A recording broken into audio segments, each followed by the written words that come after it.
ಪರಾಶರಸ್ಸು ಸತ್ಯವತಿ ಹೃದಯ ನಂದನೋ ವ್ಯಾಸಃ ಯಸ್ಯ ಹಾಸ್ಯ ಕಮಲಗಲಿತಂ ವಾನ್ಮಯಮಮೃತಂ ಜಗತ್ಪಿಬತಿ ಭುಜಗ ಭೋಗಾರ್ಹಂ ಉದ್ಯಮ್ಯ ಹೃದಯಂ ನಿಜಭುಜಂ ದಕ್ಷಿಣಂ ಲಕ್ಷಣಾಢ್ಯಂ ಲಲಿತ ಮುದ್ರಿಕ್ತ ವಿಜ್ಞಾನ ಮುದ್ರಂ ಭಜ ಭಜ ಅನಂತಮಿತ್ಯಲಪಂತಂ ಪ್ರಣತವಾನ್ ಪ್ರಾಣಿನಾಂ ಪ್ರಾಣಭೂತಂ ಪ್ರಣತಿಭಿಃ ಪ್ರೀಣಯೇ ಪೂರ್ಣಬೋಧ ಭವದವೋಷ್ಣೇನ ತತಪ್ಯಮಾನಂ ಭುವಿ ಪರಂ ನಾಥಮಪ್ರೇಕ್ಷಮಾಣಾನ್ ಭುವನಮಾನ್ಯೇನ ಚ ಅನ್ಯೇನ ರೋಷ್ಣಾ ಭವತು ಭೀರ್ಮಾ ಇತಿ ನ ಸಂಕಯಂತಂ ಪ್ರಣತವಾನ್ ಪ್ರಾಣಿನಾಂ ಪ್ರಾಣಭೂತಂ ಪ್ರಣತಿಭಿಃ ಪ್ರೀಣಯೇ ಪೂರ್ಣಬೋಧ ಜನ್ಮಾದ್ಯಸ್ಯ ಯತೋನ್ಮಯಾತ್ ಇತರತಶ್ಚ ಅರ್ಥೇಷ್ವಭಿಜ್ಞಸ್ವರಾಟ್ ತೇನೇ ಬ್ರಹ್ಮ ಹೃದಯ ಆದಿಕವಯೇ ಮುಹ್ಯಂತಿ ಯಂ ಸೂರಯಃ ತೇಜೋ ವಾರಿ ಮೃದಾಂ ಯಥಾ ವಿನಿಮಯೋ ಯತ್ರ ತ್ರಿಸರ್ಗೋ ಮೃಷಾ ಧಾಮ್ನಾ ಸ್ವೇನ ಸದಾ ನಿರಸ್ತಕುಹಕಂ ಸತ್ಯಂ ಪರಂ ಧೀಮಹಿ. ನನ್ನ ಅಧ್ಯಾತ್ಮ ಬಂಧುಗಳೇ, ರಘುಗಣ ಉಪದೇಶವನ್ನು ಕೇಳ್ತಾ ಇದ್ದಾನೆ. ಜಡಭರತ ಅವನಿಗೆ ಉಪದೇಶ ನೀಡ್ತಾ ಇದ್ದಾನೆ. ಬದುಕು ಅಂದರೆ ಏನು, ಬದುಕಿನ ಸಮಸ್ಯೆಗಳೇನು, ಒಟ್ಟು ಬದುಕು ಅಂತಂದರೆ ಕೆಲವೊಂದು ಇಂದ್ರಿಯಗಳು, ಅದರಲ್ಲಿ ನಮಗಿರತಕ್ಕಂಥ ಮಮಕಾರ ಅಹಂಕಾರಗಳು ಎನ್ನುವುದನ್ನು ವಿವರಿಸಿ ಅದು ಬಹಳ ರೋಚಕವಾಗಿ ಈ ಭಾರತೀಯ ತತ್ವಶಾಸ್ತ್ರದ ಮನಃಶಾಸ್ತ್ರವನ್ನು ಸಮಗ್ರವಾಗಿ ಜಡಭರತ ವಿವರಿಸಿ. ಇದೇ ನಮ್ಮ ಬದುಕಿನ ಎಲ್ಲ ಬಂಧನಗಳಿಗೆ ಕಾರಣ. ನಾವು ಸಂಸಾರ ಅಂತೇನು ಹೇಳ್ತೇವೆ, ಇದೇ ಸಂಸಾರ. ಇದಕ್ಕೆ ಈ ಬಲ್ಲೆ ಒಳಗೆ ಸಿಕ್ಕಾಕೊಳ್ಳುವುದೇ ಸಂಸಾರ, ಇನ್ನೇನೂ ಇಲ್ಲ. ಇಷ್ಟು ಹೇಳಿದ ಮೇಲೆ ಮುಂದಿನ ಪ್ರಶ್ನೆ, ನಾವು ಈ ಬಲ್ಲೆಯಿಂದ ಹೊರಗೆ ಬರುವುದು ಹೇಗೆ, ಅದರ ದಾರಿ ಯಾವುದು, ಅದರ ವಿಧಾನ ಯಾವುದು, ಅದರ ಉಪಾಯ ಯಾವುದು, ಅದರ ಸಾಧ್ಯತೆ ಏನು, ಇನ್ನು ಪಾರಾಗುವಂಥ ಸಾಧ್ಯತೆ ಇದೆಯೋ, ಇದ್ರೆ ಹೇಳಿ. ಅಥವಾ ಪಾರಾಗುವ ವಿಧಾನ ಇಲ್ಲ, ಎಂದೆಂದು ಹೀಗೆ ಸುತ್ತಾನೇ ಇರಬೇಕು. ಚಕ್ರಭ್ರಮಣವೋ ಇದು, ಅಥವಾ ಇದು ಸರಳ ರೇಖೆಯೋ ಅಂತ ಪ್ರಶ್ನೆ. ಚಕ್ರಭ್ರಮಣ ಅಂದರೆ ಹೊರಗೆ ಬರುವ ಪ್ರಶ್ನೆ ಇಲ್ಲ, ಇಲ್ಲೇ ಸುತ್ತಾ ಇರಬೇಕು. ಇಲ್ಲ, ಇದು ಸರಳ ರೇಖೆ, ಸೊ ಇದನ್ನು ದಾಟಿ ನಾವು ಮುಂದಕ್ಕೆ ಹೋಗ್ಲಿಕ್ಕಾಗುತ್ತೆ ಅನ್ನೋದು. ಹಾಗಾದರೆ ದಾಟುವ ವಿಧಾನ ಏನು? ನೀವೊಂದು ಮಾತು ಹೇಳಿದ್ದೀರಿ, ಮಾಯಾ ಅಹಂ ದ್ವಾದಶಮೇಕಮಾಹು ಅಂತ.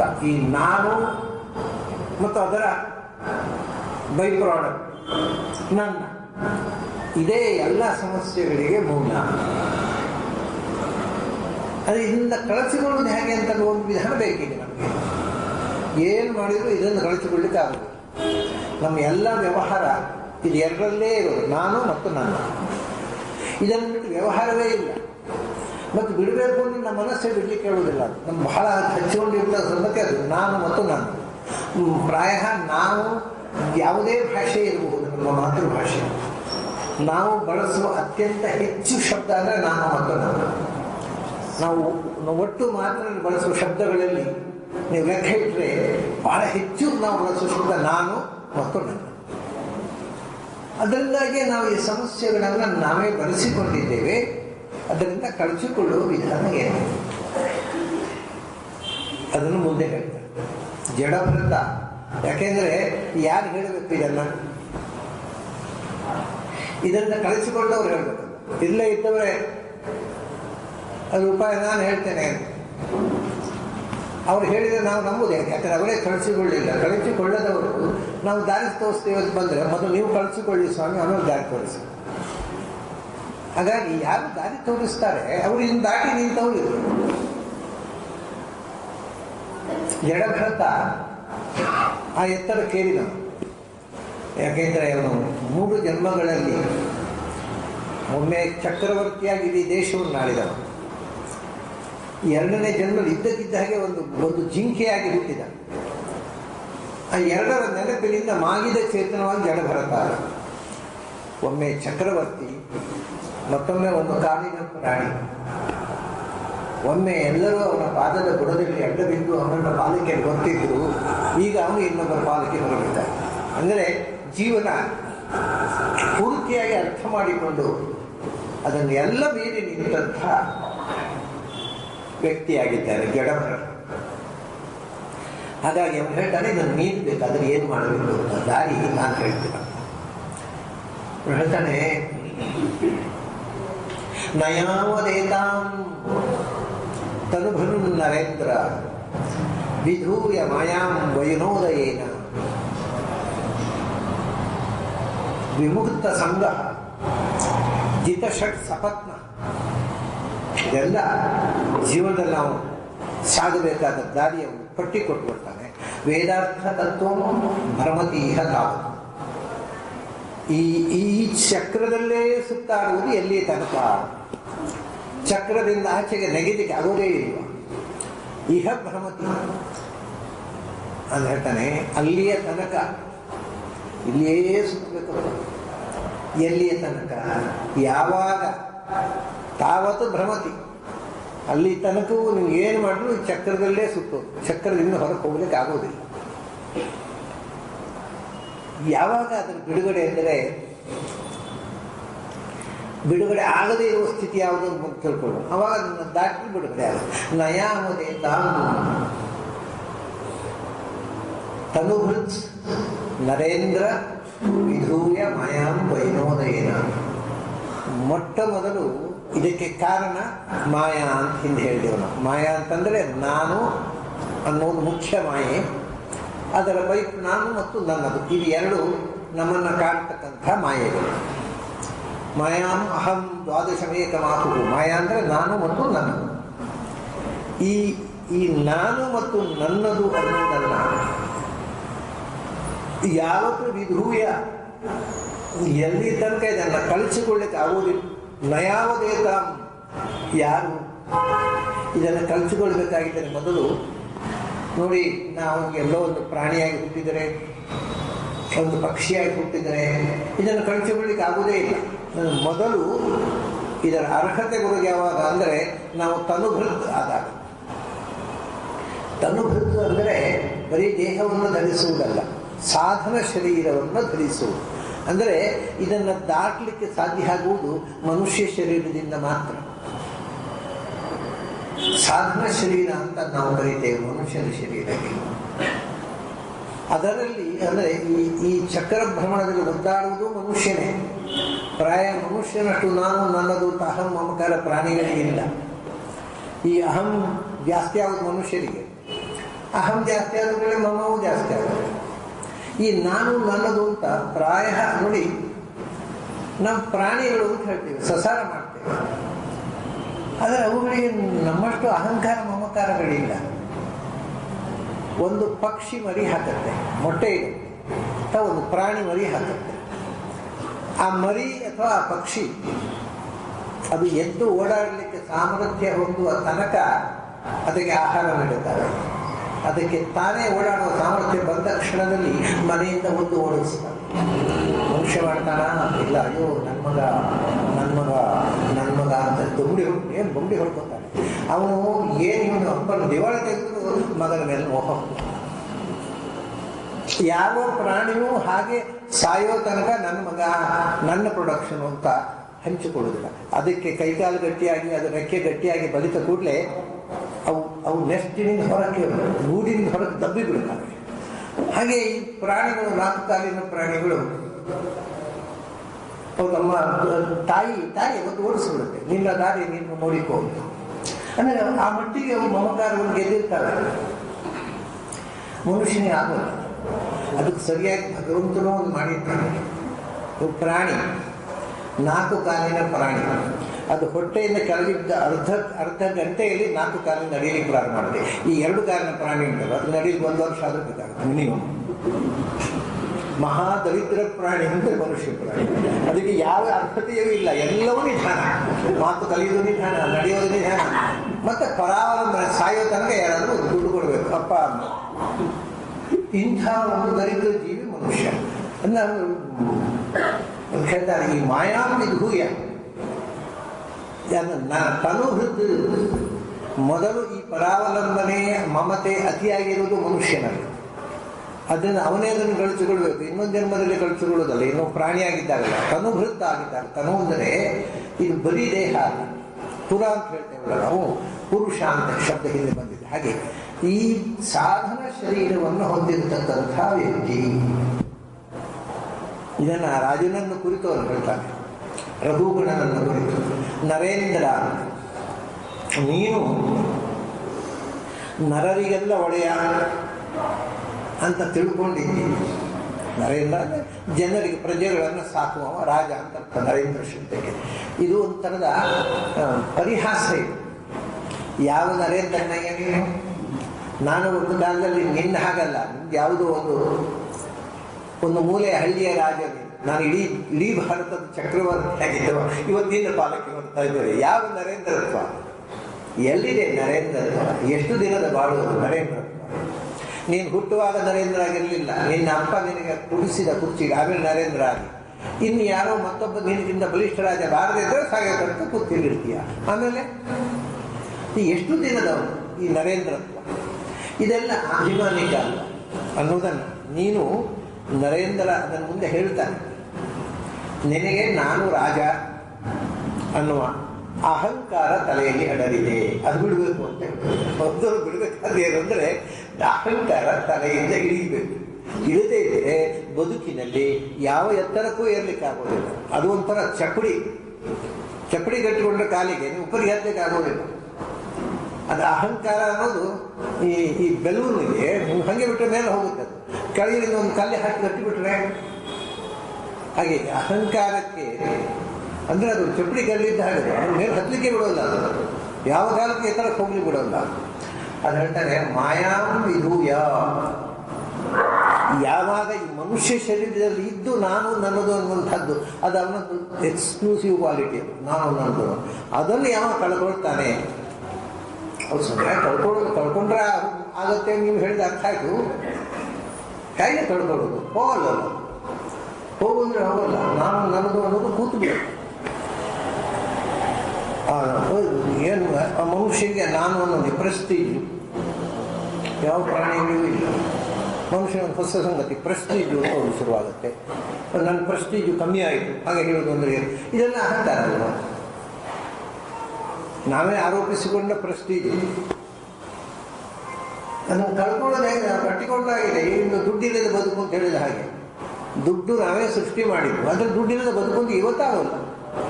ನಾವೇ ನಿರ್ಮಾಣ ಮಾಡಿದ ದುಡ್ಡಿಗೆ ನಾವೇ ಬಲಿಯಾಗಿದ್ದೇವೆ.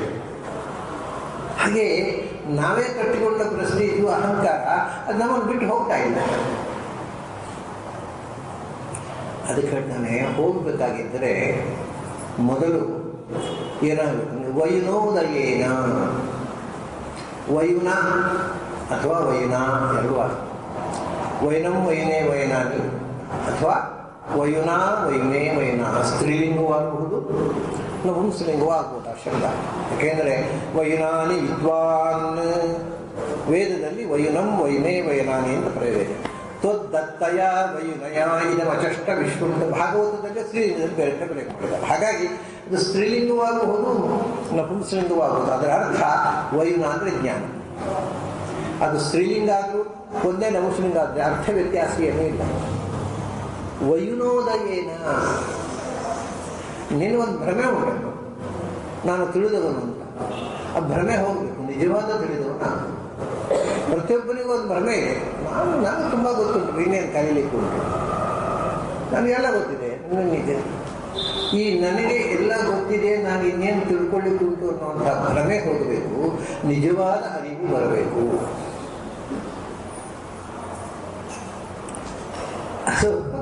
ಒಂದು ಘಟನೆ ಹೇಳಬೇಕು. ಒಬ್ಬರು, ನಾನು ಯಾವಾಗಲೂ ಹೇಳ್ತಾ ಇರ್ತೇನಲ್ಲ, ಒಬ್ಬರು ಅವಧೂತರ ಕಥೆ. ಒಬ್ಬರು ದೊಡ್ಡ ಸಾಹಿತಿಗಳು ಅವರ ಹತ್ರ ಬಂದರು, ಅವಧೂತರ ಹತ್ರ ಒಂದು ಪ್ರಶ್ನೆ ಹಾಕಿದ್ರು. ನಾವು ಹೆಚ್ಚು ಹೆಚ್ಚು ಓದಿದ ಹಾಗೆ ನಮಗೆ ನಂಬಿಕೆ ಹೋಗ್ತಾ ಇದೆ ಧರ್ಮದ ಮೇಲೆ, ದೇವರು, ಇದೆಲ್ಲ ಮೂಢನಂಬಿಕೆಯನ್ನು ಹೆಚ್ಚು ಹೆಚ್ಚು ಓದಿದ ಹಾಗೆ ನಾವು ಇದರ ಮೇಲೆ ನಂಬಿಕೆ ಕಳ್ಕೊಳ್ತಾ ಇದ್ದೇವೆ. ಯಾಕೆ? ಪ್ರಶ್ನೆ ಹಾಕಿದವರು ಬಹಳ ದೊಡ್ಡ ಸಾಹಿತ್ಯಗಳು, ಬಹಳ ದೊಡ್ಡ ವ್ಯಕ್ತಿ, ನಿಮಗೆ ಗೊತ್ತಿರುವ ವ್ಯಕ್ತಿ ಇರಲಿ.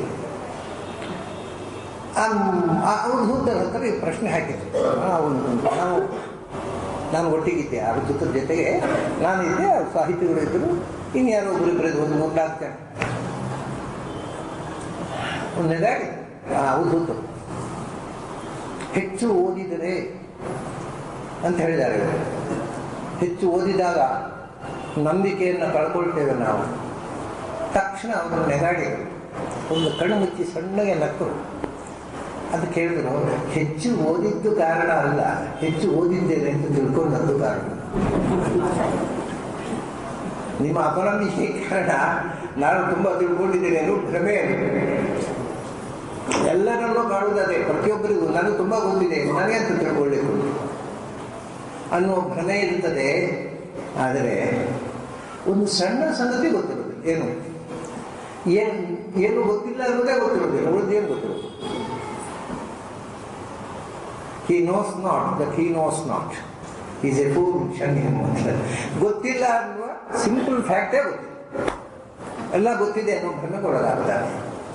ಅದನ್ನು ಮೊದಲು ಜ್ಞಾನೋದಯ ಆಗಬೇಕು. ಏನು ಜ್ಞಾನೋದಯ? ನನಗೆ ಗೊತ್ತಿಲ್ಲ ಅನ್ನೋದು ಗೊತ್ತಾಗಬೇಕು.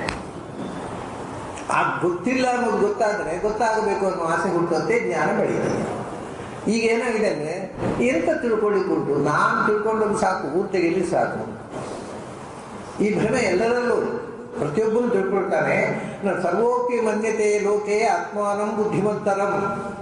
ಬಹಳ ಮಹತ್ವವಾದ ಇದು ಹ್ಯೂಮನ್ ಸೈಕಾಲಜಿ.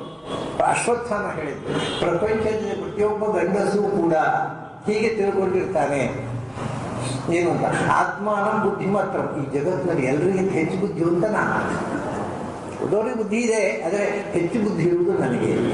ಯಾವ ದಡ್ಡ ಬೇಕಾದರೂ ಅವನು ನೀವು ಮಾತಾಡ್ತಾ ಕಮೆಂಟ್ ಮಾಡ್ತಾನೆ, ನಾನು ಅಮೇರಿಕದ ಪ್ರೆಸಿಡೆಂಟ್ ಮಾಡಿ ಸರಿಯಾಗಿರುವುದು ನಮ್ಮ ಅಂದರೆ ಇವರ ತಲೆಯಲ್ಲಿ ಜಗತ್ತಿನ ಎಲ್ಲರಿಗಿಂತ ನಾನು ಹೆಚ್ಚು ಬುದ್ಧಿವಂತ ಅನ್ನೋದನ್ನು ನಾವು ರಿಮಾರ್ಕ್ ಪಾಸ್ ಆನ್ ಮಾಡ್ತಾ ಇರ್ತಾರೆ. ಪ್ರತಿಯೊಬ್ಬರ ಮೂಲಭೂತವಾದ ದೌರ್ಬಲ್ಯ ಏನು ಅಂದರೆ, ನಾನು ಬಹಳ ಬುದ್ಧಿವಂತ. ಸರ್ವೋಪಿ ಮನ್ಯತೆ ಲೋಕೆ ಆತ್ಮಾನಂ ಬುದ್ಧಿಮಂತರ. ಬಹಳ ಮಹತ್ವದ ಮಾತಿದೆ ಮಹಾಭಾರತದಲ್ಲಿ. ಅಶ್ವತ್ಥಾಮ ಪ್ರತಿಯೊಬ್ಬನೂ ಕೂಡ ತಾನು ಬಹಳ ಬುದ್ಧಿವಂತ ಅಂತ ಭ್ರಮಿಸಿಕೊಂಡಿರ್ತಾನೆ. ಇದು ಸತ್ಯ ಕೂಡ. ಇದು ಮತ್ತೆ ನೋಡಿ, ಅರಿವು ಅಲ್ಲ, ಇದು ಅರಿವಿನ ಅಹಂಕಾರ. ಅದು ಹೋಗಬೇಕು ಅಂದ್ರೆ ಅರಿವು ಬರಬೇಕು. ಇನ್ನು ಅಹಂಕಾರ ಬಂತು ಅಂತಂದ್ರೆ ಅರಿವು ಬರಲಿಲ್ಲ ಅಂತ. ಅದಕ್ಕೆ ಇನ್ನೊಂದು ಹೇಳಿದ್ದು ನೋಡಿ, ವಿದ್ಯಾ ದದಾತಿ ವಿನಯಂ. ಜ್ಞಾನ ಬಂದಾಗ ನಾನು ದೊಡ್ಡ ವಿದ್ವಾಂಸ ಅಂತ ತಲೆಗೆ ಬಂದರೆ ಅವನು ಪೆದ್ದ ಅಂತ. ಆದರೆ ನಿಮಗೆ ಹೆಚ್ಚು ಹೆಚ್ಚು ತಿಳಿದ ಹಾಗೆ ನನಗೆ ಹೆಚ್ಚು ಹೆಚ್ಚು ಗೊತ್ತಿಲ್ಲ ಅನ್ನೋದು ತಿಳಿದ. ಏನೂ ತಿಳಿಯದೇ ಇದ್ದವನಿಗೆ ಇನ್ನೆಂತ ಉಂಟು ಕಲೀಲಿಕ್ಕೆ ಆಯಿತು ಅಂತ. ಹೆಚ್ಚು ಹೆಚ್ಚು ಕಲಿತ ಹಾಗೆ ನಮಗೆ ಗೊತ್ತಿರೋದಿರೋದು ಹೆಚ್ಚು ಹೆಚ್ಚು ಇರೋದು ಗೊತ್ತಾಗ್ತಾ. ಆವಾಗ ನಾವು ಎಷ್ಟು ಅಲ್ಪಜ್ಞರು, ಇಡೀ ಪ್ರಪಂಚದ ಸತ್ಯದ ಮುಂದೆ ನಾವು ಯಾವ ಮೂಲೆಯಲ್ಲಿದ್ದೇವೆ ಅಂದರೆ ಗೊತ್ತಾಗುತ್ತೆ, ಗಾಬರಿ ಆಗಿರುತ್ತೆ. ಇದು ನಿಜವಾದ ಜ್ಞಾನೋದಯ. ಹಾಗೆ ಜ್ಞಾನೋದಯ ಆದಾಗ ನಮ್ಮ ಅಹಂಕಾರ ಪಡಲಿಕ್ಕೆ ಆಗೋದು. ಒಂದು ಸಂಗತಿಯನ್ನು ಕೂಡ ಒಂದು ಮಾತು ಹೇಳ್ತಾರೆ ಶಾಸ್ತ್ರದಲ್ಲಿ, ಏನು ಅಂದರೆ, ಒಂದು ವಸ್ತುವನ್ನು ಕೂಡ, ಎಲ್ಲ ಬೇಡ, ಒಂದು ವಸ್ತುವನ್ನು ಏಕಂಚ ತತ್ವತೋ ಜ್ಞಾತು ವಿನಾ ಸರ್ವಜ್ಞತಾ ಅನ್ನರಹ ನ ಶಕ್ನೋತಿ.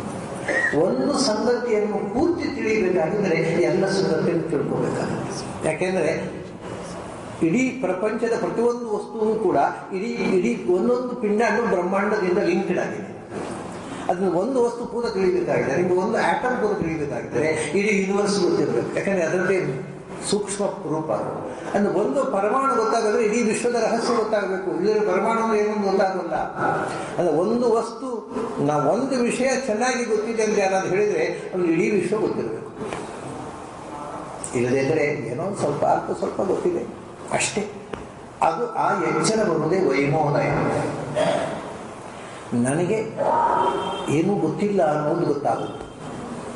ಮುಂಬೈಯಲ್ಲಿ ಒಮ್ಮೆ ನಾನು ಉಪನಿಷತ್ತಿನ ಉಪನ್ಯಾಸಕ್ಕೆ ಕರೆದಿದ್ದರೂ ಹೋಗಿದ್ದೆ. ಆವಾಗ ಈ ಷಡ್ಪ್ರಶ್ನ ಉಪನ್ಯಾಸ ಮಾಡ್ತಾ ಇದ್ದೆ ನಾನು. ಅಲ್ಲಿಗೆ ಒಬ್ಬರು ಟ್ರಾಂಬೆ ಆಟಮಿಕ್ ಎನರ್ಜಿಯ ಪ್ರಧಾನ ವಿಜ್ಞಾನಿ, ಅವರು ಮೂಲತಃ ಕನ್ನಡಿಗರು. ಈಗ ಯಾರಿದ್ದಾರೆ ಗೊತ್ತಿಲ್ಲ, ನಾನು ಹೇಳ್ತಾ ಇರೋದು 10 ವರ್ಷದ ಕನಿಷ್ಠ 10 ವರ್ಷದ ಹಿಂದಿನ ಮಾತು. ಅವರು ಕನ್ನಡಿಗರು, ಅವರು ಬರ್ತಿದ್ರು ಉಪನ್ಯಾಸಕ್ಕೆ. ಅವರು ಒಂದು ದೃಷ್ಟಿಯಿಂದ ನಮ್ಮ ದೇಶದ ಒಬ್ಬ ಲೀಡಿಂಗ್ ಸೈಂಟಿಸ್ಟ್. ಅವರು ಉಪನ್ಯಾಸಕ್ಕೆ ಬರ್ತಿದ್ರು. ನನಗೆ ಗೊತ್ತಿಲ್ಲ. ಉಪನ್ಯಾಸ ಮುಗಿದ ಮೇಲೆ ಅವ್ರು 5 ದಿವಸ 6 ದಿವಸ ಉಪನ್ಯಾಸ ಇತ್ತು. ಉಪನ್ಯಾಸ ಮುಗಿದ ಮೇಲೆ ಅವರು ನನ್ನ ಹತ್ರ ಮಾತಾಡಿಸ್ಲಿಕ್ಕೆ ಬಂದರು. ಅವ್ರು ಯಾರೋ ಇಂಟ್ರೊಡ್ಯೂಸ್ ಮಾಡಿದ್ರು, ಇವರು ಮೂಲತಃ ಕನ್ನಡಿಗರು, ಇಲ್ಲಿ ದೊಡ್ಡ ವಿಜ್ಞಾನಿಯಾಗಿ ಮುಂಬೈಯಲ್ಲಿ ಇದ್ದಾರೆ. ಸಂತೋಷ. ಅವರು ಒಂದು ಮಾತು ಹೇಳಿದರು, ನನಗೆ ಅದನ್ನು ಮರೀಲಿಕ್ಕಾಗ. ಅವ್ರು ಏನು ಹೇಳಿದ್ರು ಅಂದರೆ, ನಾವು ಮಾಡರ್ನ್ ಸೈನ್ಸನ್ನು ಚೆನ್ನಾಗಿ ಓದಿದೆವು, ಹಾಗಾಗಿ ಜಗತ್ತಿನ ರಹಸ್ಯ ಎಲ್ಲ ಗೊತ್ತಿದೆ ನಮಗೆ, ಇನ್ನು ತಿಳಿಬೇಕಾದ ಏನೂ ಇಲ್ಲ ಅಂತ ತಿಳ್ಕೊಂಡಿದ್ದವರು ನಾವು. ಅವರು ಹೇಳಿದ ಮಾತಿದು, ವಿಜ್ಞಾನವನ್ನು ಆಳವಾಗಿ ಅಧ್ಯಯನ ಮಾಡೋದು. ಹಾಗಾಗಿ ಇನ್ನೇನು ತಿಳ್ಕೊಳ್ಳುವಂಥದ್ದು ಬಾಕಿ ಇಲ್ಲ, ವಿಶ್ವದ ರಹಸ್ಯವನ್ನೆಲ್ಲ ನಾವು ತಿಳಿದು ಬಿಟ್ಟಿದ್ದೇವೆ ಅಂತ ತಿಳ್ಕೊಳ್ಳುವವರು ನಾವು. ಆದರೆ ನೀವು ಉಪನಿಷತ್ತನ್ನು ಹೇಳಿದ್ದನ್ನು, ನಮ್ಮ ಉಪನಿಷತ್ ಕಾಲದ ಋಷಿಗಳ ಮಾತನ್ನು ಕೇಳಿದ ಮೇಲೆ ನನಗೊಂದು ವಿಷಯ ಗೊತ್ತಾಯ್ತು, ನನಗೇನು ಗೊತ್ತಿಲ್ಲ ಅನ್ನೋದು ಗೊತ್ತಾಯಿತು. ಇದೊಬ್ಬ ಲೀಡಿಂಗ್ ಸೈಂಟಿಸ್ಟ್ ಹೇಳಿದ ಮಾತು. ಉಪನಿಷತ್ತನ್ನು ಕೇಳಿದ ಮೇಲೆ ನಮಗೆ ಏನು ಗೊತ್ತಿಲ್ಲ ಅನ್ನೋದು ಗೊತ್ತಾಯಿತು. ಇದೇ ವೈನೋದಯ, ನಿಜವಾದ ಜ್ಞಾನೋದಯ. ಅಂದರೆ ನಾವು ಜ್ಞಾನದ ಕ್ಷೇತ್ರದಲ್ಲಿ ಎಷ್ಟು ಸಣ್ಣ ಕೀಟಗಳು ಇರುತ್ತಾವೆ. ಸಾಮಾನ್ಯವಾಗಿ ಪ್ರತಿಯೊಬ್ಬರು ಕೂಡ ನನಗೆ ಗೊತ್ತಿರಲಿದ್ದೆ ಅಂತಲೇ ತಿಳ್ಕೊಳ್ಳೋದು ಹೊರತು ನನಗೇನು ಗೊತ್ತಿಲ್ಲ ಅನ್ನೋದು ಜ್ಞಾನೋದಯವೇ. ಕೇಳೋದು ವಿಧೂಯ ಮಾಯಾಂ ವೈನೋದಯೇನ. ಜ್ಞಾನ ಬಂದಾಗ, ನಿಜವಾದ ಅರಿವು ಬಂದಾಗ ಮನುಷ್ಯನಿಗೆ ಅಹಂಕಾರ ಕರಗಿ ವಿನಯ ಬಂದು, ಅದೇ ನಿಜವಾದ ವಿದ್ಯೆ ನಮ್ಮಲ್ಲಿ ಅಹಂಕಾರವನ್ನು ಕೊಡೋಲ್ಲ. ಸಾಮಾನ್ಯವಾಗಿ ನಮಗೇನಾಗುತ್ತೆ ಅಂದರೆ, ವಿದ್ಯೆ ಬಂದ ಕೂಡಲೇ ಅಹಂಕಾರ ಬರುವುದನ್ನು ನಾವು ನೋಡ್ತೇವೆ. ಅದು ಇತ್ತೀಚಿನ ಕಥೆಯೇನೂ ಅಲ್ಲ, ವೇದ ಕಾಲದಿಂದಲೂ ಇತ್ತು ವಿದ್ಯೆಯಿಂದ ಅಹಂಕಾರ ಬರುವಂಥದ್ದು. ನಿಮಗೆ ಗೊತ್ತಿದೆ, ಶ್ವೇತಕೇತು ವೇದ ಕಾಲದ ದೊಡ್ಡ ಋಷಿ, ನಚಿಕೇತನ ಅಣ್ಣ. ನಚಿಕೇತ ಮತ್ತು ಅವನಿಗೆ ವ್ಯತ್ಯಾಸ ಏನು ಅಂದರೆ, ನಚಿಕೇತನಿಗೆ ಅವನು ತುಂಬ ಒಳಗಿನಿಂದ ಬೆಳೆದಿದ್ದ, ಆದರೆ ಅವನಿಗೆಂದೂ ಅಹಂಕಾರ ಇರಲಿಲ್ಲ. ನಾನು ದೊಡ್ಡ ಥಿಂಕರು ಅಂತ ಪ್ರಮೇಯ ಇರಲಿಲ್ಲ. ತೀರಾ ಸಾಮಾನ್ಯವಾಗಿ ಬದುಕಿದ, ಮನೆಯಲ್ಲಿ ಚಾಕರಿ ಮಾಡಿಕೊಂಡು ನಿಂತ, ಗುರುಕುಲಕ್ಕೆ ಹೋಗಲಿಲ್ಲ. ಸಾಮಾನ್ಯ ಜನರು ಅವನನ್ನು ಗುರುಕುಲಕ್ಕೂ ಹೋಗಲಿಲ್ಲ, ಏನು ಓದಲಿಲ್ಲ, ಪೆದ್ದ ಅಂತ ತಿಳ್ಕೊಂಡ್ರು. ಆ ರೀತಿ ಬದುಕಿದ. ಅವನ ಅಣ್ಣ ಶ್ವೇತಕೇತು ಗುರುಕುಲಕ್ಕೆ ಹೋದ.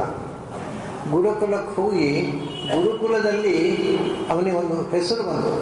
ಎಂದು ನಮ್ಮ ಗುರುಕುಲದಲ್ಲೇ ಬೆಸ್ಟ್ ಸ್ಟೂಡೆಂಟು, ನಮ್ಮ ಗುರುಕುಲದಲ್ಲಿ ಓದಿದ ವಿದ್ಯಾರ್ಥಿಗಳಲ್ಲೇ ಭಾರಿ ಜಾಣ ತಲೆ ಬಂತು. ಹಾಗಾದರೆ ನನ್ನಂಥ ಬುದ್ಧಿವಂತರು ಇವರಿಗೆ ಯೂನಿವರ್ಸಿಟಿಯಿಂದ ಹೊರಗೆ ಬರಲಿಲ್ಲ, ಇನ್ನು ಬರೋ ಸಂಭವ ಇಲ್ಲ, ನನಗೂ ಸಾಟಿ ಇಲ್ಲ. ಅದರ ಪರಿಣಾಮ ಹೇಳ್ತದೆ, ದ್ವಾದಶಾಬ್ದ ಸ್ತಬ್ಧ ಧ್ಯೇಯಾಯ. 12 ವರ್ಷಗಳ ಕಾಲ ಗುರುಕುಲದಲ್ಲಿ ಶಾಸ್ತ್ರವನ್ನು ಓದಿ ವಿದ್ವಾಂಸನಾಗಿ ಮನೆಗೆ ಬಂದ. ಅಪ್ಪನ ಹತ್ರ ಬಂದಿದ್ದಾನೆ. ಸ್ತಬ್ಧ ಏಯ, ಮನೆಗೆ ಬಂದು ಅವನ ಸಮಸ್ಯೆ ಏನು ಅಂದರೆ, ನನಗೆ ಅಪ್ಪನಿಗೆ ನಮಸ್ಕಾರ ಮಾಡಬೇಕು ಬೇಡವು ಅಂತ. ಯಾಕಂದ್ರೆ ನನ್ನ ಅಪ್ಪ ನನ್ನಷ್ಟು ಓದಲಿಲ್ಲ. ಇದು ಅವನ ಓದಿನ ಫಲ. ತಲೆಗೆ ಎಷ್ಟು ಅಹಂಕಾರ ಬಂದುಬಿಟ್ಟಿದೆ, ನನಗೆ ಅಪ್ಪನಿಂದ ಗ್ರೇಟು. ನನ್ನ ಅಪ್ಪ ಯೂನಿವರ್ಸಿಟಿಯಲ್ಲಿ ಓದಲಿಲ್ಲ, ನಾನು ಓದಿದ್ದೇನೆ ಅಂತ ತಲೆ ಬಗ್ಗಿಸದೆ ನಿಂತಂತೆ ಅಪ್ಪನ ಹತ್ರ. ಸ್ತಬ್ಧ. ಇದು ಆವಾಗ ತಂದೆಗೆ ಗೊತ್ತಾಯಿತು, ಇವನು ಯೂನಿವರ್ಸಿಟಿಯಿಂದ ಜ್ಞಾನ ಪಡೆದು ಬರಲಿಲ್ಲ, ಅಹಂಕಾರ ಪಡೆದು ಬರಲಿಲ್ಲ. ಇವತ್ತಾದರೂ ಅಷ್ಟೇ, ಯೂನಿವರ್ಸಿಟಿ ನಿಮಗೆ ಜ್ಞಾನ ಕೊಡೋಲ್ಲ. ಯಾವ ಯೂನಿವರ್ಸಿಟಿ ಕೊಡೋಲ್ಲ, ಅಹಂಕಾರ ಕೊಡುತ್ತೆ.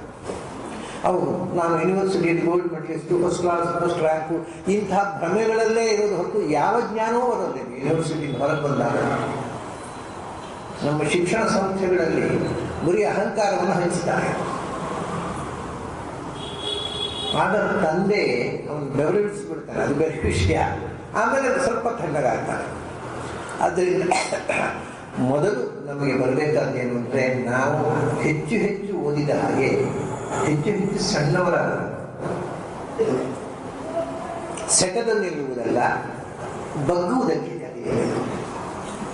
ಅದನ್ನೇ ವೈನೋದಯೇನ ವಿಧೂಯ ಮಾಯಾಂ ಅಂತ. ನಿಜವಾದ ಅರಿವು ಬಂದಾಗ ನಾನು ನನ್ನದು ಅನ್ನುವ ಅಹಂಕಾರ ಎಲ್ಲ ನನಗೆ ಹೋಗುತ್ತೆ.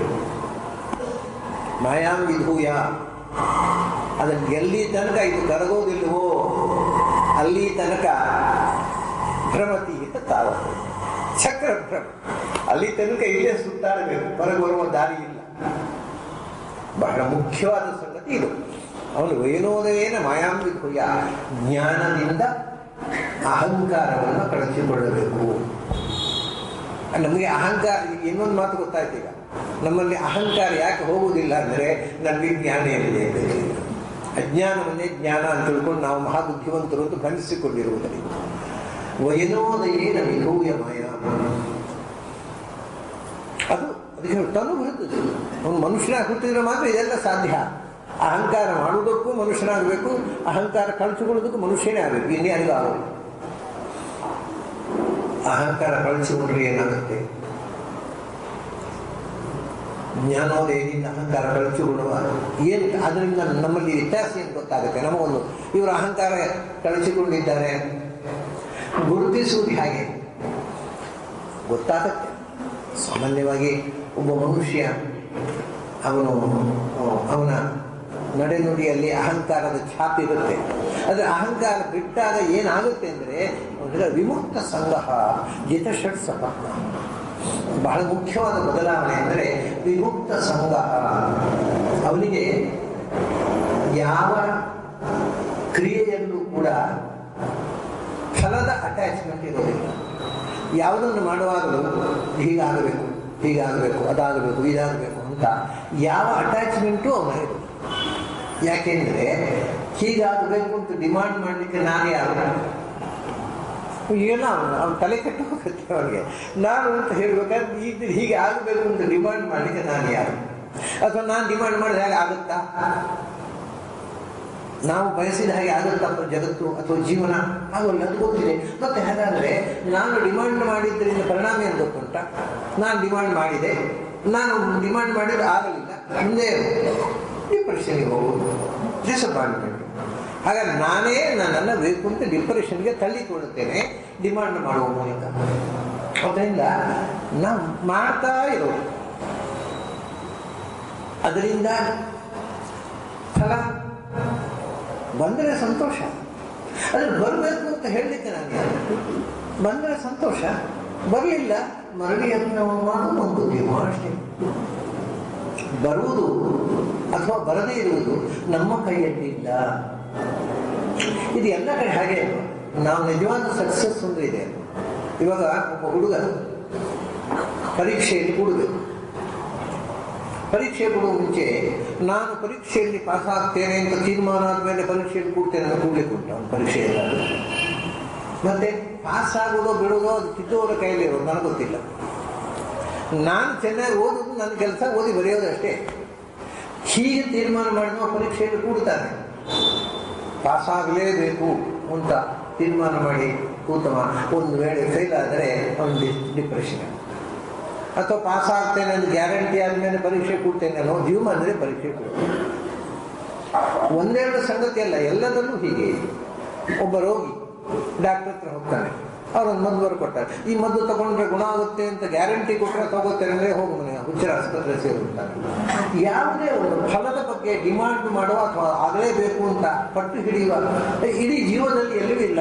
ಒಬ್ಬ ಕೃಷಿಕ ಈ ವರ್ಷ ಮಳೆ ಬರುತ್ತೆ, ಒಳ್ಳೆ ಬೆಳೆ ಬರುತ್ತೆ ಅಂತ ಗ್ಯಾರಂಟಿ ಆದಮೇಲೆ ನಾನು ಬಿತ್ತು ಎಲ್ಲ ಮಾಡ್ತೇನೆ ಅಂದರೆ ಅವ್ನು ಮಾಡೋದಿಲ್ಲ. ಜೀವನ ಮಾಡೋದು ಮಳೆ ಬಂದರೆ ಬಂತು, ಒಂದೊಂದು ವರ್ಷ ಬರೋಲ್ಲ, ಏನು ಮಾಡೋದು ಅದಕ್ಕೆ? ಅಂದರೆ ಆ ರಿಸಲ್ಟಿನ ಬಗ್ಗೆ ನಾವು ಇಂಡಿಫರೆಂಟ್ ಇದ್ದಾಗ ಮಾತ್ರ ಆನಂದವಾಗಿ ಬದುಕಲಿಕ್ಕಾಗತ್ತೆ. ಈ ರಿಸಲ್ಟ್ನ ಬಗ್ಗೆ ಓವರ್ ಎಂಫಸಿಸ್ ಇತ್ತೋ ನಮ್ಮ ಕಥೆ ಮುಗಿಯಿತು, ಡಿಪ್ರೆಷನ್ ಇರುತ್ತೆ. ಅದಕ್ಕೆ ವಿಮೂರ್ತ ಸಂಗ್ರಹ, ನಿಜವಾದ ಜ್ಞಾನಿ ಹೀಗೆಯೇ ಆಗಬೇಕು ಅಂತ ಡಿಮಾಂಡ್ ಮಾಡೋಲ್ಲ. ಎಲ್ಲ ಫಲಗಳ ಬಯಕೆಯ ಸಂಘವನ್ನು ಕಳ್ಕೊಂಡಿರ್ತಾನೆ. ಏನಾಗುತ್ತೋ ಅದಾಗುತ್ತೆ, ಯಾವುದಾಯ್ತೋ ಅದಕ್ಕೆ ಸ್ವಾಗತ ಅಷ್ಟೇ. ಹೀಗೆ ಆಗಬೇಕು. ಯಾವತ್ತೂ ಫಲದ ಬಗ್ಗೆ ಸಂಘ, ಅಂದರೆ ಓವರ್ ಅಟ್ಯಾಚ್ಮೆಂಟ್ ಇರೋದಿಲ್ಲ ಅವನಿಗೆ. ಆದರೆ ಸಂತೋಷ, ಆಗದಿದ್ದರೂ ಸಂತೋಷ. ಯಾವುದಕ್ಕೂ ನಾನು ತಲೆ ಕೆಡಿಸಿಕೊಳ್ಳುವುದಿಲ್ಲ. ಇದು ಮತ್ತೆ ಸೈಕಾಲಜಿ. ನಾವು ಒಂದನ್ನು ಅತಿಯಾಗಿ ಹಚ್ಚಿಕೊಂಡ್ರೆ ಅದು ಮನಸ್ಸು ತಲೆ ಕೆಡುತ್ತೆ. ಏನಾಗುತ್ತೋ ಅದು ಸಂತೋಷ. ಇಂಥದ್ದೇ ಆಗಬೇಕು ಅಂತ ನನ್ನ ಹಠ ಏನೂ ಇಲ್ಲ. ಆವಾಗ ಡಿಪ್ರೆಷನೇ ಇಲ್ಲ. ಏನಾದರೂ ಕೂಲಾಗಿ ತಗೋತದೆ ಮೈಂಡ್. ವಿಮುಕ್ತ ಸಂಘ ಇದು ಫಲದ ಬಯಕೆ. ಒಂದು ಕರ್ಮ ಮಾಡುವಾಗ ಅದರ ಫಲದ ಬಗ್ಗೆ ಸಂಘ ಬಿಡಬೇಕು. ಇನ್ನೊಂದು ವಿಮುಕ್ತ ಸಂಘ ಅಂತಂದರೆ ಎಲ್ಲ ನಮ್ಮ ಪರಿಸರದ ಬಗ್ಗೆ ನಮಗೆ ಇರತಕ್ಕಂಥ ಅಟ್ಯಾಚ್ಮೆಂಟ್, ನಮ್ಮ ಬಂಧುಗಳು, ನಮ್ಮ ಮನೆ ಮಂದಿ, ಅದರ ಬಗ್ಗೆ ನಮಗೆ ಇರತಕ್ಕಂಥ ಓವರ್ ಅಟ್ಯಾಚ್ಮೆಂಟ್. ಎಲ್ಲರ ವಿಷಯ ಎಲ್ಲರನ್ನೂ ಪ್ರೀತಿಸಬೇಕು. ಪ್ರೀತಿಯಲ್ಲಿ ನಮ್ಮವರು, ನಮ್ಮ ಪೈಕಿಯವರು ಅಂತ ಮಾಡಿದರೆ ಅದು ಖುಷಿ. ಯಾವಾಗಲೂ ಬಯಸಬಾರದು, ನಿಷ್ಕಾಮ ಅಂತ ಹೇಳ್ತೇವಲ್ವ. ಕಾಮನೆಯನ್ನು ಬಿಡುವುದಲ್ಲ ನಿಷ್ಕಾಮ ಅಂದರೆ, ಕಾಮನೆಯನ್ನು ವಿಸ್ತಾರ ಮಾಡುವುದು. ಎಲ್ಲರನ್ನೂ ಪ್ರೀತಿಸಬೇಕು. ನಾನು ನಮ್ಮ ಪೈಕಿಯವ್ರನ್ನ ಮಾತ್ರ, ನಮ್ಮ ಮನೆಯವರು, ಹೆಂಡತಿ ಮಕ್ಕಳು ಅಷ್ಟು ಮಾತ್ರ ನನ್ನ ಕನಸತ್ತು, ಬೇರೆ ಯಾರಿಗೂ ಸಂಬಂಧ ಇಲ್ಲ ಅಂತ ಹೇಳ್ತಾನಲ್ಲ ಅವನು ಕಾಮ. ಎಲ್ಲರನ್ನೂ ಪ್ರೀತಿಸುವ ನಿಷ್ಕಾಮ. ಈಗ ನಾನು ಒಂದು ಬಂಗ್ಲೆ ಕಟ್ಟಬೇಕು, ಒಂದು ಕಾರ್ ತಗೋಬೇಕು, ಇದು ಸ್ವಾರ್ಥ. ಆದರೆ ನಿಸ್ವಾರ್ಥ ಅಂದರೆ ಸ್ವಾರ್ಥವನ್ನು ತೆಗೆಯೋದಲ್ಲ. ನನಗೆ ಕಾರ್ ಬೇಡ, ನನಗೆ ಬಂಗ್ಲೆ ಬೇಡ, ಇದಲ್ಲ ನಿಸ್ವಾರ್ಥ ಅಂದರೆ. ನಿಸ್ವಾರ್ಥ ಅಂದರೆ ಏನು ಗೊತ್ತಿಲ್ಲ, ನಾನು ಕಾರು ತಗೊಳ್ಬೇಕು ಅನ್ನೋದು ಅಷ್ಟೇ ಅಲ್ಲ, ನನ್ನ ಹಾಗೆ ಎಲ್ಲರಿಗೂ ಕಾರು ಸಿಗಬೇಕು, ಎಲ್ಲರಿಗೂ ಸ್ವಂತ ಸಿಗಬೇಕು, ಮನೆ ಎಲ್ಲರೂ ಅನುಕೂಲವಾಗಿರಬೇಕು ಅನ್ನೋದು ನಿಸ್ವಾರ್ಥ. ನನಗೆ ಮಾತ್ರ ಸಿಗಬೇಕು ಅನ್ನೋದು ಸ್ವಾರ್ಥ. ಹಾಗಾಗಿ ಎಲ್ಲರಿಗೂ ಒಳ್ಳೆಯದಾಗಬೇಕು ಅಂತ ಬಯಸುವುದು ಅದು ನಿಸ್ವಾರ್ಥ. ಇದೇ ವಿಸ್ತಾರ. ನಮ್ಮ ಪ್ರೀತಿಯನ್ನು ವಿಸ್ತಾರ ಮಾಡುವುದಲ್ಲ, ಆಗ ಸಂಕೋಚ ಹೋಗಿಬಿಡುತ್ತೆ. ಯಾವುದೋ ಒಂದು ವಿಶಿಷ್ಟವಾದ ವಸ್ತುವಿನಲ್ಲಿ ಮುಕ್ತ ಸಂಗ್ರಹ. ಇದು ನಮ್ಮ ಫ್ಯಾಮಿಲಿ, ಇವರು ನನಗೆ ಇಷ್ಟ, ಅವು ನಮ್ಮ ಸಂಖ್ಯೆ ಅಲ್ಲ, ಇದು ಹೋಗುವುದು. ಎಲ್ಲರನ್ನೂ ಪ್ರೀತಿಸ್ತಕ್ಕಂಥ ಒಂದು ಮನೋವೃತ್ತಿಗಳಿವೆ. ಒಂದು ವಿಶಿಷ್ಟವಾದ ಸಂಘ, ಅಟ್ಯಾಚ್ಮೆಂಟ್ ಇರಬಾರ್ದು. ಅದು ಮಾಡಬೇಕಾದ್ರೆ ಏನು ಮಾಡಬೇಕು? ಜಿತಷಟ್ ಸಪತ್ನಃ. 6 ಮಂದಿ ವೈರಿಗಳು ನಮ್ಮನ್ನು ಕಾಡ್ತಾ ಇದ್ದಾರೆ. ಸಪತ್ನರು ಅಂದರೆ ವೈರಿಗಳು. ಜಿತಷಟ್ ಸಪತ್ನಃ, 6 ಶತ್ರುಗಳನ್ನು ಗೆಲ್ಲಬೇಕಾಗತ್ತೆ ಅಂತ. 6 ಶತ್ರುಗಳು ಅಂದರೆ ಹಿಂದೆ ಬಂದವರೇ. 5 ಜ್ಞಾನೇಂದ್ರಿಯಗಳು ಮತ್ತು ಮನಸ್ಸು. ನಮ್ಮನ್ನು ದಾರಿ ತಪ್ಪಿಸುವುದೇ ಇವು. ಕಣ್ಣು, ಕಿವಿ, ಮೂಗು, ರಸನ, ರುಚಿ ಮತ್ತು ಸ್ಪರ್ಶ. ಶಬ್ದ, ಸ್ಪರ್ಶ, ರೂಪ, ರಸ, ಗಂಧಗಳನ್ನು ಗ್ರಹಣ ಮಾಡುವ ಈ ಇಂದ್ರಿಯಗಳು, ಮತ್ತು ಅದನ್ನೇ ಮತ್ತೆ ಮತ್ತೆ ನಮಗೆ ಅದರ ರುಚಿ ಹತ್ತಿಸುವ ಮನಸ್ಸು. ಇವು 6 ನಮಗೆ ಇವು ಸ್ನೇಹಿತರು ಇವರೇ, ಶತ್ರುಗಳು ಇವರೇ.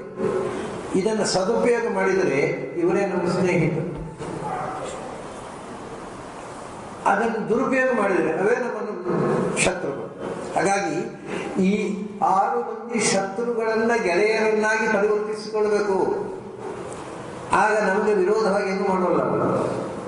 ಇಲ್ಲದೇ ಇದ್ದರೆ ನೋಡಬಾರದನ್ನು ನೋಡುವಂತೆ ಕಣ್ಣು, ಕೇಳಬಾರದನ್ನು ಕೇಳುವಂತೆ ಕಿವಿ, ತಿನ್ನಬಾರದನ್ನು ತಿನ್ನುವಂತೆ ನಾಲಿಗೆ, ಮುಟ್ಟಬಾರದನ್ನು ಮುಟ್ಟುವಂತೆ ಇಂದ್ರಿಯ ಎಲ್ಲ ಹೀಗೆ. ಅದನ್ನು ಗೆದ್ದೆ ಹೋದರೆ ಅವು ನಾವು ಹೇಳಿದ ಕೇಳ್ತಾವ, ಅವು ನಮ್ಮ ಸ್ನೇಹಿತರಾಗ್ತವೆ. ಈ 6 ಶತ್ರುಗಳನ್ನು ಗೆದ್ದಾಗ ಮತ್ತೆ ಹೊರಗಿನ 6 ಶತ್ರುಗಳಿದ್ದಾರೆ. ಅದು ಇದರ ಮೂಲಕ ಕೆಲಸ ಕಾಮ, ಕ್ರೋಧ, ಲೋಭ, ಮೋಹ, ಮದ, ಮತ್ಸರ. ಇವು 6 ನಮ್ಮನ್ನ ದಾರಿ ತಪ್ಪಿಸುವಂತಹ ಶತ್ರುಗಳು. ಕಾಮ ಅಂದರೆ ಬಯಕೆ ಅಲ್ಲ. ಬಯಸುವುದು ತಪ್ಪಲ್ಲ. ಹೇಳಿ, ಎಲ್ಲರಿಗೂ ಒಳ್ಳೆಯದಾಗಬೇಕು, ಚೆನ್ನಾಗಿ ಬದುಕಬೇಕು, ಚೆನ್ನಾಗಿ ಓದಬೇಕು, ಎಲ್ಲರೂ ಮೆಚ್ಚುವಂಥ ಭಾಳ ಬದುಕಬೇಕು, ಇದೆಲ್ಲ ಬಯಕೆ ಅಲ್ವಾ? ಅದು ಬಯಕೆ ಹೌದು, ಅದು ಕಾಮ ಅಲ್ಲ. ಕಾಮ ಅಂದರೆ ಬರೀ ಬಯಕೆ ಅಲ್ಲ. ಕಾಮ ಅಂದರೆ ಡಿಸೈರ್ ಅಲ್ಲ. ಮತ್ತೆ ಬಯಸಬಾರದನ್ನು ಬಯಸುವುದು ಕಾಮ. ಈಗ ನೋಡಿ, ಹೆಂಡತಿಯ ಜೊತೆಗೆ ಸುಖವಾಗಿ ಸಂಸಾರ ಮಾಡುವ ಕಾಮಿ ಅನ್ನೋದಿಲ್ಲ, ಹೊರಗೆ ಮೇಯುವ ನನ್ನ ಕಾಮಿ ಅಂತ ಏನು ಹೇಳ. ಹಾಗಾದರೆ ಬರೀ ಸೆಕ್ಸು ಕಾಮ ಅಲ್ಲ, ಇಲ್ಲಿಗಲ್ ಸೆಕ್ಸು ಕಾಮ. ಅಂದರೆ ಕೆಟ್ಟದ್ದನ್ನು ಬಯಸುವುದು, ಬಯಸಬಾರದನ್ನು ಬಯಸುವುದಕ್ಕೆ ಕಾಮ ಅಂತಾರೆ. ಅದು ನಮ್ಮನ್ನು ಹಾಳು ಮಾಡುತ್ತೆ. ಕಾಮ ಬಯಸಬಾರದನ್ನು ಬಯಸಿದೆವು, ಸಿಗಲಿಲ್ಲ, ಹೋಗಬಹುದು. ಕಾಮಾತ್ಮದು ಹೋಗಿದ್ದಾಯಿತು, ಸಿಕ್ಕಿತು, ಲೋಭ ಬಂತು, ಅದನ್ನು ಜೋಪಾನ ಮಾಡಿ ಖರ್ಚು ಮಾಡದೆ ಕೂತ್ಕೊಳ್ಳುವುದು. ಯಾಕೆಂದರೆ ಅದರ ಬಗ್ಗೆ ಮೋಹ, ಅಟ್ಯಾಚ್ಮೆಂಟ್, ಅದು ನನ್ನದು ನನ್ನದು ನನ್ನದು ಒಂದು ಮೋಹ. ಹಾಗಾಗಿ ಅದು ಹಾಗೆ ಸಿಗ್ತಾ ಹೋದಾಗ ನಾನು ಬಯಸಿದ್ದಲ್ಲ ಸಿಕ್ಕಿತಲ್ಲ ಅಂತ ಮದ. ಅದು ಇನ್ನೊಬ್ಬರಿಗೆ ಸಿಕ್ಕಿದ್ರೆ ಮತ್ಸ, ಅವನಿಗೆ ಸಿಕ್ಕಿತು, ನನಗೆ ಸಿಗಬೇಕಿತ್ತು. ಇದೆಲ್ಲ ನಮ್ಮನ್ನು ಕಾಡತಕ್ಕಂಥ ಸಂಗತಿ. ಸಣ್ಣತನಗಳು, ಕ್ಷುದ್ರವಾದ ಬುದ್ಧಿ, ಇವಿಷ್ಟು ಮನುಷ್ಯನಲ್ಲಿ ಮನೋವೈಶಾಲ್ಯ ಇಲ್ಲದೆ ಇರುವಾಗ ಬರ್ತಕ್ಕಂಥ ಸಂಗತಿ. ಯಾರು ಜ್ಞಾನೋದಯ ಆಗಿದೆ, ಯಾರು ಅಹಂಕಾರ ಮಮಕಾರ ಕಳಿಸಿಕೊಂಡಿದ್ದಾನೆ, ಅವನಿಗೆ ಈ 6 ಶತ್ರುಗಳು ಏನು ಮಾಡೋದು. ಅವನು ಕಾಮ, ಕ್ರೋಧ, ಲೋಭ, ಮೋಹ, ಮದ ಮತ್ಸರಗಳನ್ನು, ಅವುಗಳಿಗೆ ಕಾರಣವಾದ ಆ ಪಂಚೇಂದ್ರಿಯ ಮನಸ್ಸನ್ನು ಗೆದ್ದಿದ್ದಾನೆ. ಅದರಿಂದ ಯಾವುದರ ಅಟ್ಯಾಚ್ಮೆಂಟು ಇಲ್ಲ ಅವನಿಗೆ. ಅವನು ವಿಮುಕ್ತ ಸಂಘ. ಯಾಕೆ ಅಂದರೆ ವೇದಾರ್ಥತತ್ವಂ, ಅರ್ಥತತ್ವಂ ವೇದ. ಜಗತ್ತಿನ ನಿಜವಾದ ಸತ್ಯ ಏನು ಅನ್ನೋದು ಅವನಿಗೆ ಗೊತ್ತಾಗಿದೆ. ಮತ್ತೆ ಯಾಕೆ ದಾರಿ ತರ್ತಾನೆ? ಅರ್ಥತತ್ವಂ, ಪರಮಾರ್ಥವಾದ ನಿಜವಾದ ತತ್ವ, ನಿಜವಾದ ಸತ್ಯ ಏನು, ಬದುಕಿನ ನಿಜವಾದ ಸತ್ಯ ಏನು ಅನ್ನೋದನ್ನು ವೇದ ತಿಳಿದಿದ್ದಾನೆ. ಅದರಿಂದ ಇದೆಲ್ಲ ಸಾಧ್ಯವಾಗಿದೆ. ಯಾವತ್ತು ವೇದ ಎಲ್ಲಿ ತನಕ ಇದನ್ನು ತಿಳಿಯೋದಿಲ್ಲವೋ ಅಲ್ಲಿ ತನಕ ಭ್ರಮತೀಯ. ಈ ತಿಳಿವು ಬರೋ ತನಕವು ಚಕ್ರ ಭ್ರಮಣವೇ. ಸಂಸಾರದ ಸುಳ್ಳು ತಿರುಗೋದೇ ತಿರುಗೋದು.